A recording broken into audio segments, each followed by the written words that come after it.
हे हाती परडी कुंकू भाई अंतरी सेवली ज्योती ग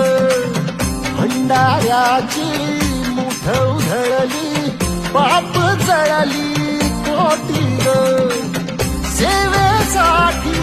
आलो गुरुनी तूच जीवाचा जीव स्वामी होऊ दे मंगल आई ग